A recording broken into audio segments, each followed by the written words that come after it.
So much, so much, yeah, so much. So tell me, can you feel it? So much, yeah, so much. Then make that visit. My name is Isaias Elias and I came from Ethiopia. For the first time when I came to Wageningen, what I faced is special two things, two remarkable things I will never forget. The first one is when I was biking, I marked places with some stuffs, and those places are quite similar when you are biking. So after 1 kilometer, you find the same thing, and I say, what?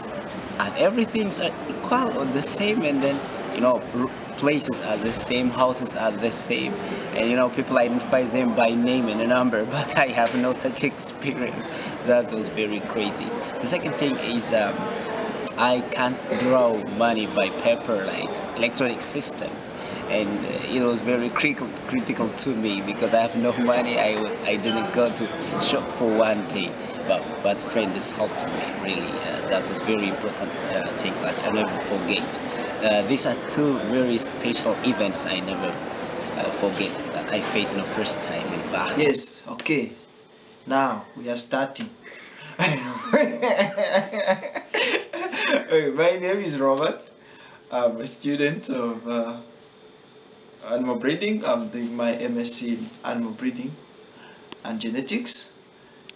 Yeah, my experience, my first experience or my experience in Wageningen has not been that much exciting, but I have some few things that really shocked me or like excited me, and some of those things were like handing in assignments on the first day I landed in Wageningen. Then one other thing was one of the courses I took, I almost fainted. Yeah, that course was I think bioinformatics. It was a funny course that almost all the Africans ran away. And myself, I was trying to struggle, trying to convince myself that I can manage, but finally I just found out that I couldn't manage. Ran away and I found my way or my destiny somewhere else. Yeah, another thing was, I can say the snow was so much exciting because I already saw it on TV and read it in ancient books like the Bible, but seeing it physically was such an exciting thing. Yeah, and one other thing, having spent 5 years in the Arab countries where people dress like I can't explain, but they cover themselves like nothing, then landing here, almost people walk without clothes. It was another exciting thing. Nairobi in Kenya, and I've just finished my Masters in International Development Studies here at Wageningen. I originate from Holland, from Uganda, from Malawi, and a little bit of Swaziland as well. So for me, Wageningen was also an interesting place to be because what I noticed here is that it's a very open place, but it's also very small, and this very small can cause a lot of well, it means that nothing you do in Wageningen is secret. It means that everybody will know, and not just in a social from your social network, but also the people like your professors. They'll find you in the supermarket, the ones whom you haven't finished your assignments for, or they can even maybe find you in a bar.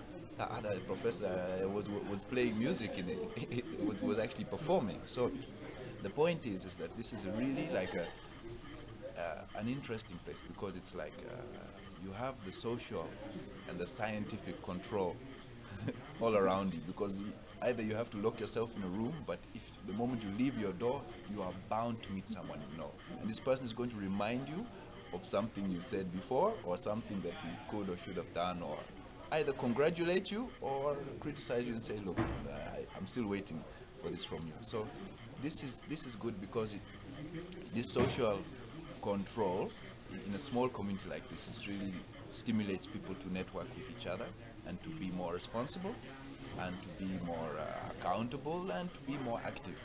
And this is something that why I like Wageningen a lot.